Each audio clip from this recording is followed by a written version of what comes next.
सभी को मेरा नमस्कार। आज की जो कहानी होगी वो प्रभु श्री राम के लिए होगी, उनके लिए समर्पित होगी। क्योंकि जब वो जन्म लिए तब उनके बारे में श्रीमद् गोस्वामी तुलसीदास जी ने किस प्रकार से वर्णन किया है, उनकी चौपाइयों को मैं आज रखने वाला हूँ। क्यों रखने वाला हूँ? क्योंकि प्रभु श्री राम आज यानी 22 जनवरी है और आज का जो दिन है प्रभु श्री राम का अयोध्या में यानी प्राण प्रतिष्ठा हो चुका है। 84 सेकंड का वो पवित्र, पावन और अनमोल वो पल था जब प्रभु श्री राम जी का प्राण प्रतिष्ठा हुआ है। प्राण प्रतिष्ठा होने से पहले से ही पूरे भारत में जश्न का माहौल है, चारों तरफ खुशियां हैं। लोग देश के कोने कोने से अयोध्या पहुंच रहे थे। लोग तो पहुंच ही रहे थे, यहाँ तक कि जटायु भी पहुंच चुके हैं, बानर सेना भी पहुंच चुकी है। जो जटायु भारत से विलुप्त हो चुके थे वो भी अयोध्या में इस बार दिखाई दिए हैं। अयोध्या में बानरों की सेना नहीं थी, संख्या नहीं थी ज्यादा, लेकिन इस बार न जाने हनुमान बानर इतने संख्या में मौजूद हैं कि देखते ही बन रही है। हालांकि किसी को किसी भी प्रकार से कोई नुकसान नहीं पहुंचा रहे हैं। अयोध्या आज प्रभु श्री राम से श्री राममय हो चुका है। जितने भी वहां जाने वाले हैं, दर्शन करने वाले हैं, सबको ऐसा महसूस हो चुका है और हो रहा है कि वो त्रेता युग में है। बस प्रभु श्री राम जब जन्म ले रहे थे तो वहीं पे हैं, उस समय का समय ही वहां पे दिया गया है। वहां के जितने भी है प्रशासन है और तमाम ऐसे सहयोगात्मक आत्माएं जितनी हैं, सब ने जी लगाकर मेहनत किया है। आज आपके घरों में, भारत के तमाम घरों में आज मिठाइयां बनने वाली हैं।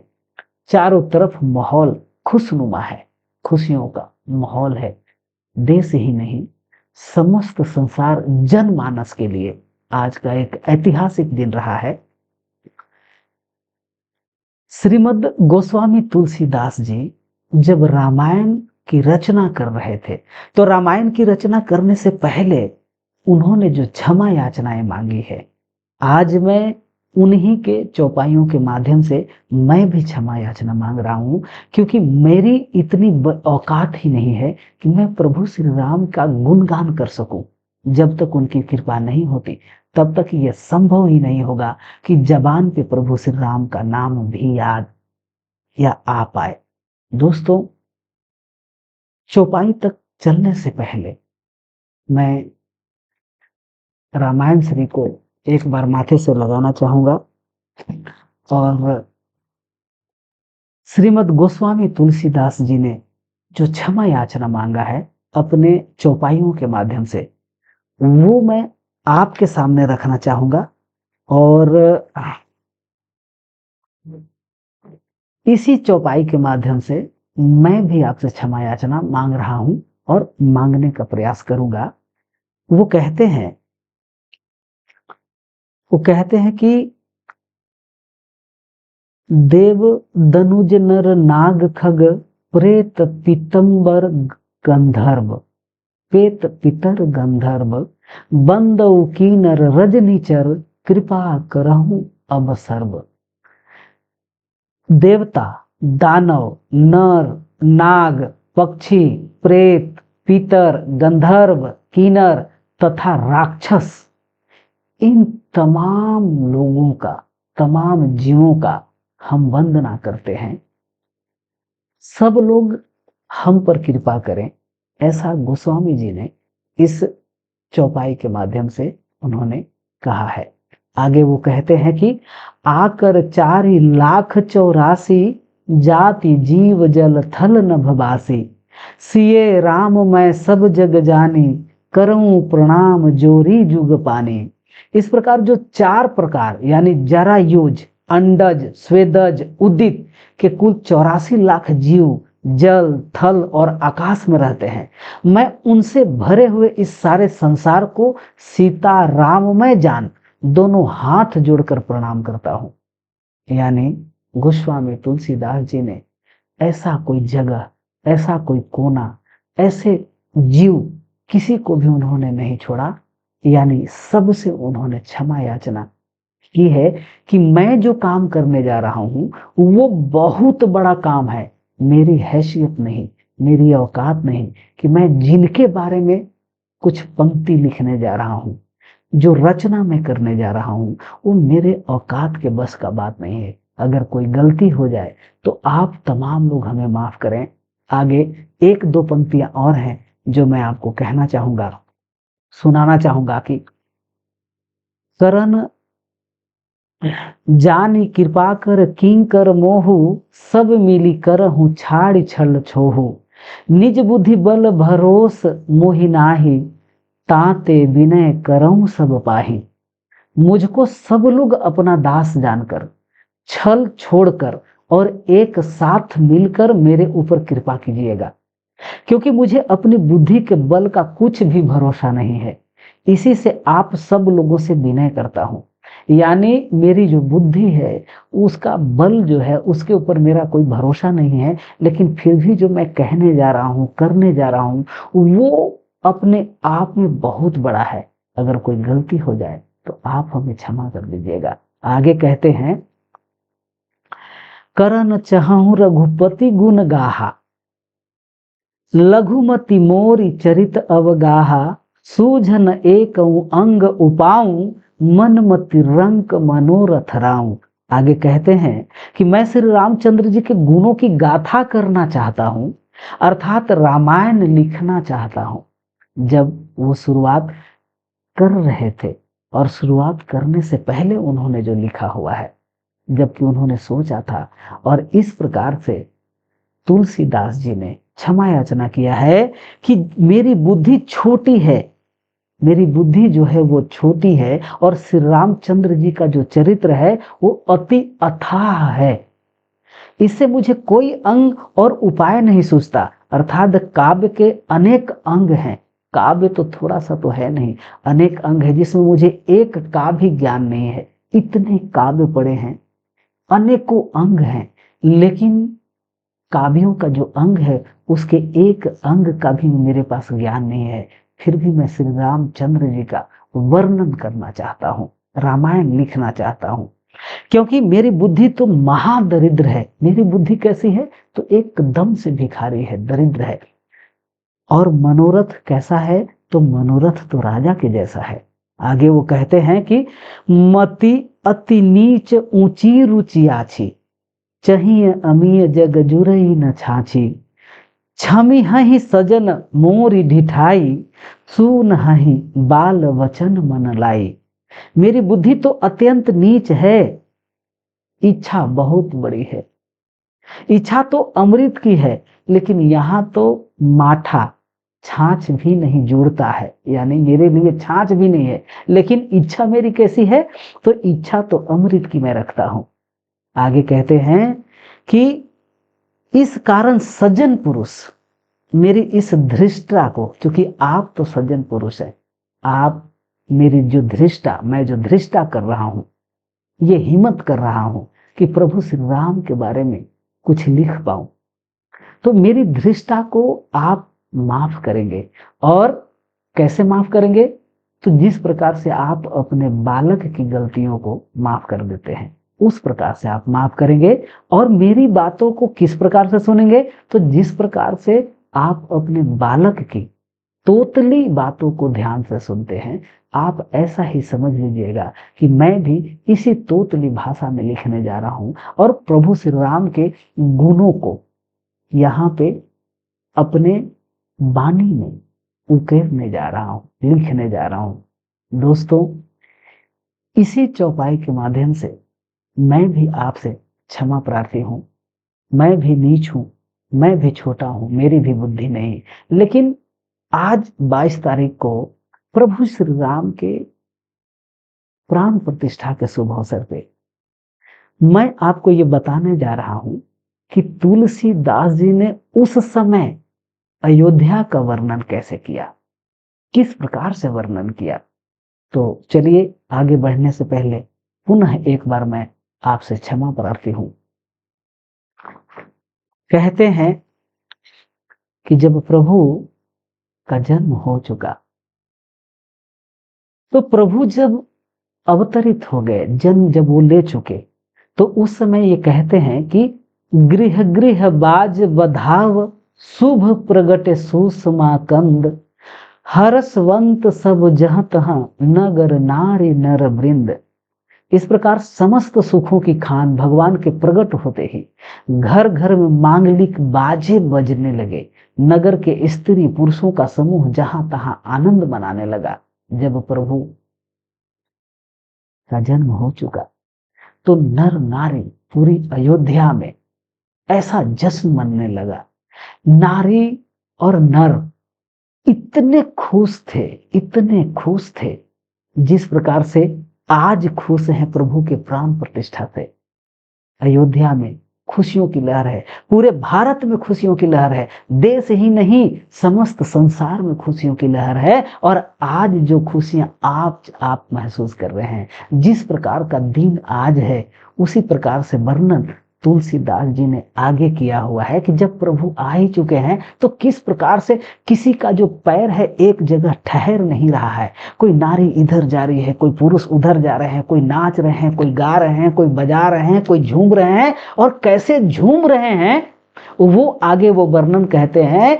कैके सुता सुमित्रा दो, सुंदर सूत जनमत भय ओं, वह सुख संपत्ति समय समाजा, कहीं न सके सारद अहि राजा। कहते हैं तुलसीदास जी कि प्रभु श्री राम तो आए ही, लेकिन यहाँ कैकेयी और सुमित्रा दोनों, कैकेयी और सुमित्रा उन दोनों ने भी सुंदर पुत्रों को जन्म दिया। और जब जन्म दिया तो उस समय के समाज की सुख की संपत्ति को सरस्वती और शेष जी भी बखान नहीं कर सकते। यानी ये कहते हैं कि जब चारों भाई का जन्म हो चुका, प्रभु आ चुके, तो यहां तुलसीदास जी कहते हैं कि जो मानव यानी जनता है, समाज है, समाज की जो दौलत, समाज को जो दौलत मिल चुका, खुशियों का दौलत, अथाह दौलत, जिसकी वर्णन ये कहते हैं कि सरस्वती भी नहीं कर सकती है, शेष नाग भी वर्णन नहीं, लाखों करोड़ों मुख से भी वर्णन नहीं कर सकते। किनकी?